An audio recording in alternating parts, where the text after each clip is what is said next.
السلام علیکم ورحمۃ اللہ وبرکاتہ۔ خبروں کے پہلے نشریے کے ساتھ میں ہوں عبید طاہر۔ پیش خدمت ہیں اس وقت کی اہم سرخیاں۔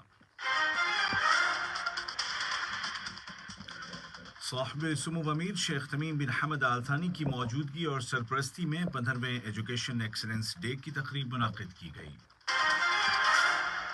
صاحب سمو امیر اور یوکرین کے صدر نے ٹیلی فون کال کے دوران یوکرین کی صورتحال اور موجودہ بحران کو بات چیت اور سفارتکاری کے ذریعے ختم کرنے کی ضرورت کے بارے میں تبادلہ خیال کیا۔ اور اقوام متحدہ کی جنرل اسمبلی نے ایک قرارداد پاس کی ہے جس میں روس سے مطالبہ کیا گیا ہے کہ وہ یوکرین کے خلاف طاقت کے استعمال سے فوراً باز آ جائے۔ اور اب پیش خدمت ہے اردو ریڈیو قطر FM 107 سے آج کا پہلا مفصل نشریہ۔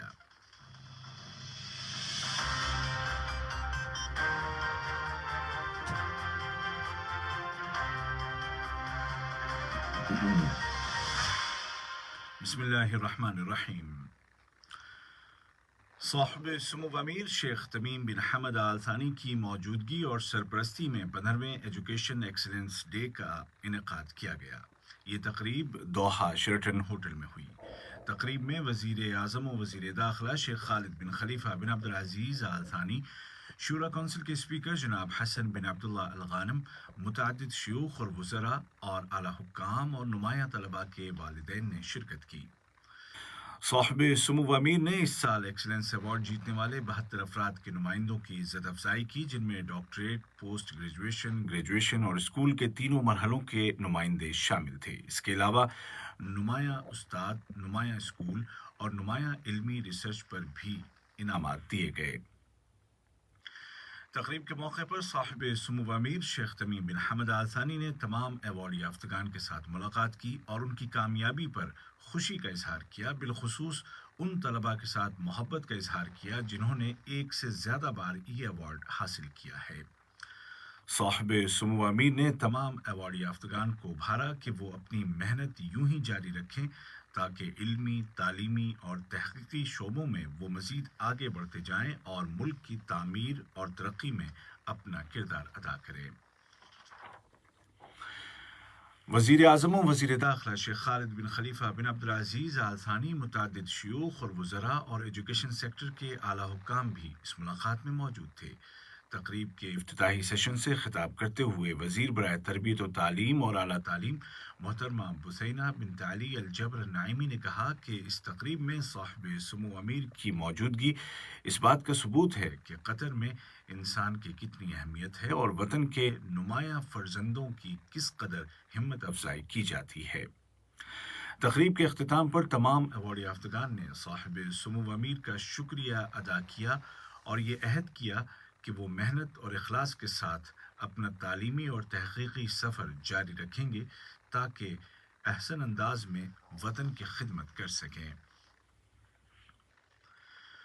صاحب سمو امیر شیخ تمیم بن حمد آل ثانی کو یوکرین کے صدر جناب ولودیمیر زیلنسکی کی جانب سے ایک ٹیلی فون کال موصول ہوئی، جس کے دوران یوکرین کی تازہ صورتحال، فوجی کشیدگی اور کرائسس کو بات چیت اور ڈپلومیسی کے ذریعے حل کرنے کی ضرورت کے بارے میں تبادلہ خیال کیا گیا۔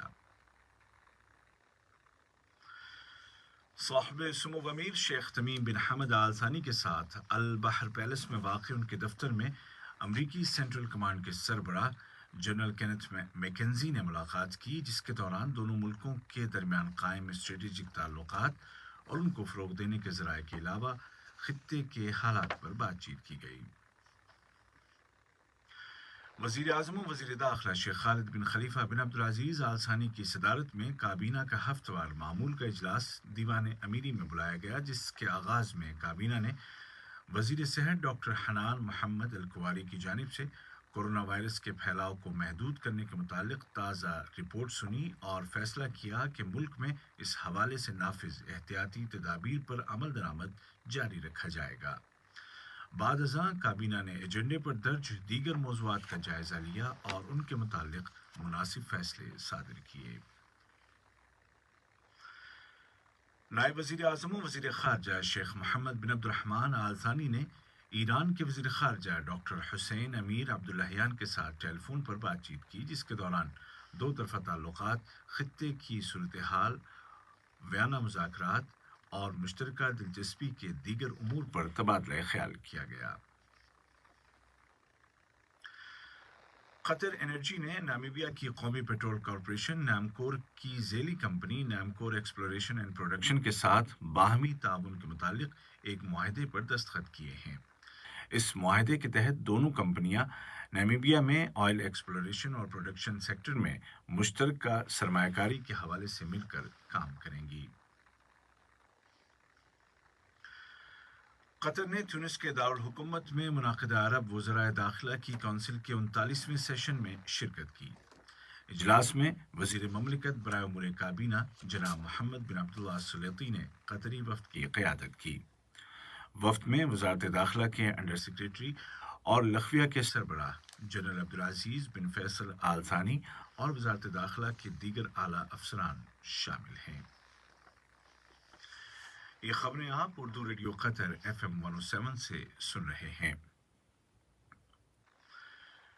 ریاست قطر نے روس یوکرین کرائسس کے حوالے سے تمام فریقوں کو بھارا ہے کہ وہ صبر و تحمل کا مظاہرہ کریں اور مسئلے کو بات چیت اور سفارتکاری کے ذریعے حل کریں۔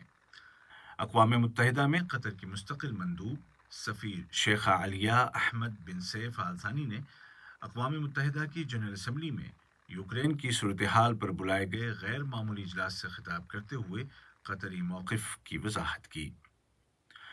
UN کی جنرل اسمبلی نے ایک ہنگامی اجلاس کے دوران یوکرین پر روس کے حملے کی شدید الفاظ میں مذمت کرتے ہوئے روس سے مطالبہ کیا ہے کہ وہ فوری طور پر یوکرین سے اپنی فوجیں واپس بلائے۔ روس، بیلاروس، شمالی کوریا، ایریتریا اور سیریا نے اس قرارداد کو مسترد کر دیا، جس میں کہا گیا تھا کہ روس کا حملہ اقوام متحدہ کے چارٹر کی خلاف ورزی ہے۔ ادھر میدانی صورتحال میں جنگ کے 7ویں دن آج یوکرین نے اعلان کیا ہے کہ جنگ کے آغاز سے اب تک 2000 سے زیادہ یوکرینی باشندے مارے جا چکے ہیں اور 400 سے زیادہ مقامات پر سول ڈیفنس نے آگ بجھائی ہے۔ ادھر روسی میڈیا کا کہنا ہے کہ اب تک یوکرین میں روس کے 498 فوجی مارے گئے ہیں اور 1597 زخمی ہیں۔ دوسری جانب روس کے وزیر خارجہ سرگئی لیوروف نے خبردار کیا ہے کہ اگر تیسری عالمی جنگ چھڑ گئی تو یہ ایک ایٹمی جنگ ہوگی جس سے بڑے پیمانے پر تباہی ہوگی۔ انہوں نے کہا کہ اگر کییو کو ایٹمی ہتھیار ملتا ہے تو یہ روس کے لیے حقیقی خطرہ ہوگا اور روس کبھی اس کی اجازت نہیں دے گا۔ ادھر امریکی صدر جو بائیڈن نے اعلان کیا ہے کہ روس کی پیٹرول برآمدات پر پابندی خارج از امکان نہیں ہے۔ آج کا پہلا نشریہ ختم ہونے سے قبل اس وقت کی اہم سرخیاں ایک مرتبہ پھر سن لیجیے۔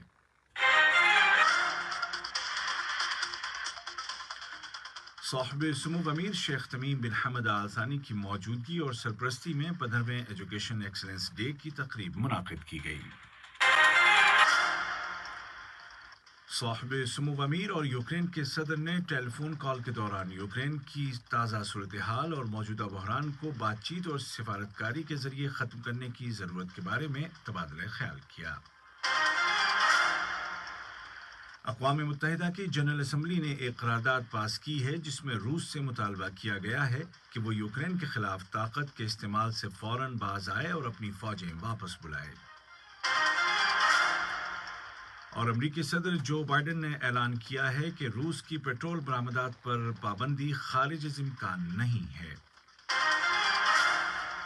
اردو ریڈیو قطر FM 107 سے آج کا پہلا مفصل نشریہ اپنے اختتام کو پہنچا۔ عبید طاہر اور تکنیکی معاون محمد حسن سورانی کو اجازت دیجیے۔ خدا حافظ۔